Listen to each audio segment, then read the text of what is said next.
Christians, and my friend here who wants to deny that God predestinates those who are saved to their salvation.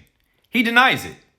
And yet, here in his comment, he says, and then God predestinates them to be conformed to the image of Jesus Christ, and says that I foolishly don't understand this. This is ridiculous.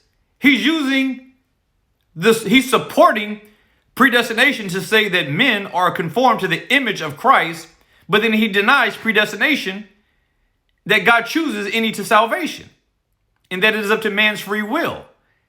So my friend, you can't have it both ways. The verse you're talking about is right here. Romans 8:29. Look what it says. For whom he did foreknew, for whom God foreknew, those meaning who he loved or set his affections on before time, before creation.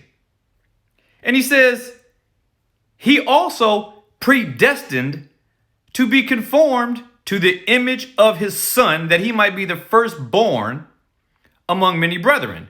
Moreover, whom he did predestinate, them he also called, them he also justified, them he also glorified. His people were first foreknown, 2, then predestined, 3, conformed to the image of his son, 4, called, 5, justified, and 6, glorified. Those are believers.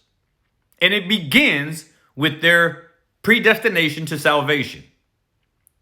I'm going to argue this to the grave, because this seems to be a doctrine that is plaguing Christianity today. It is the doctrine that is sinking Christianity into an apostate stage, because men want to make idols of their wills. To be conformed, to be predestined, to be conformed to the image of Jesus Christ, that is salvation.